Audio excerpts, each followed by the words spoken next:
Assalamualaikum warahmatullahi wabarakatuh. Perkenalkan, nama saya Sulmanikan Indri Puspita dari kelas 11 IPS 3. Di sini saya akan meringkas buku yang berjudul Rahasia Karir Sukses Hidup Bahagia. Buku ini saya dapatkan dari perpustakaan sekolah. Di buku ini saya akan meringkas pada bab 4 yang berjudul Demi Cinta kepada Fred. Mari simak video berikut ini. Sampai tulisan ini dibuat, Fred masih melakukan pekerjaan luar biasanya mengantar surat di Denver.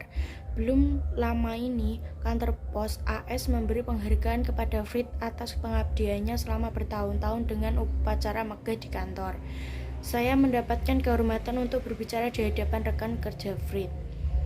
Stasiun TV setempat meliput acara ini. Kemudian ada liputan khusus tentang Fred dalam berita sore. Kamera mengikuti Fred mengantar surat pada rute, dan kisah ini memuat juga wawancara singkat dengan pelanggan Fred yang secara seragam mengungkapkan kekaguman serta apresiasi mereka. Karena acara TV itu, pemirsa jadi tahu bahwa sayalah pembicara yang menutur kisah Fred Factor dan penulis buku berjudul sama. Akibatnya, saya mendapatkan telepon dan email tentang Fred. Tema paling umum dari telepon dan email itu adalah saya juga mengenal Fred dan Anda benar, dia memang hebat. Suatu hari, ibu wanita berkunjung ke kota tersebut dan sebagian kadang terjadi sang nenek keras menyuarakan ketidaksetujuannya dengan teknik pengasuh yang diterapkan sang ibu kepada cucu perempuannya yang telah tumbuh dewasa. Hal ini mengusik sang ibu, dan ketika Fred pada hari itu datang ke beranda untuk mengantar surat, sang ibu merasa cukup nyaman dengan Fred untuk mencurahkan kegalauannya. Setelah menyimak cerita sang ibu, Fred berkata tegas, "Saya memperhatikan bagaimana Anda membesarkan putri Anda dari gadis kecil menjadi wanita dewasa, dan Anda merupakan ibu yang hebat. Putri Anda tumbuh dengan baik dan Anda tidak perlu merasa bersalah sedikit pun. Anda malah harus bangga dengan pekerjaan yang telah Anda lakukan." Bagi Fred, wanita ini bukan sekedar pelanggan. Seiring waktu, ia berhasil membangun persahabatan dengan ibu tunggal yang merasa bisa mempercayainya.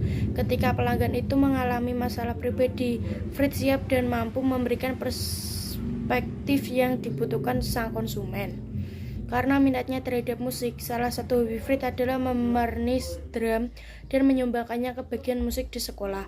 Pernah ia mendapatkan telepon dari guru musik di sekolah dekat rumahnya. Guru itu kehilangan pemain drumnya pada momen genting. Fred mengidentifikasi masalahnya. Dengan hanya senar drum, genderang senar tengah yang tersedia untuk dimainkan pemain drum akan merasa bosan.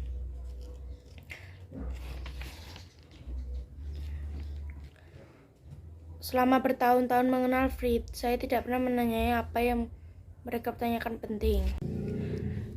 Inilah ringkasan jawaban Fred mengenai apa yang memotivasinya menjadi seorang Fred.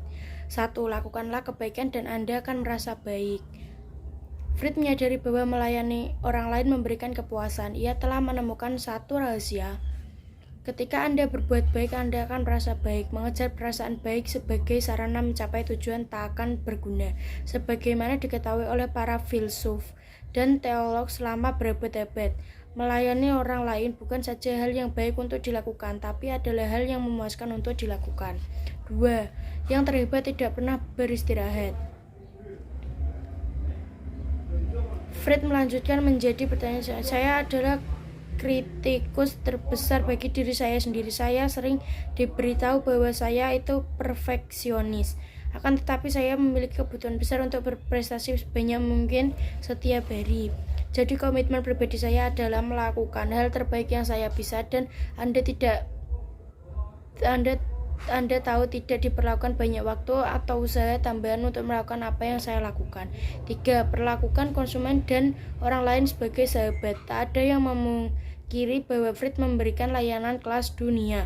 Ironisnya, ia mampu melakukan itu karena ia tidak berpikir dalam kerangka layanan pelanggan. 4. Dampaknya yang Anda timbulkan terhadap orang lain adalah ganjaran sendiri. Fred tidak pernah mencari pengakuan atau pujian. Ia melakukan apa yang ia lakukan dan terus menjalankan karena alasan sederhana bahwa ia merasa itu adalah hal yang benar untuk dikerjakan. Ganjaran dan pengakuan tak lebih dari hiasan di atas kue bagi Fred. 5. Jalani aturan emas. Fred menyadari bahwa pendekatannya terhadap kehidupan tidaklah umum pada masa sekarang.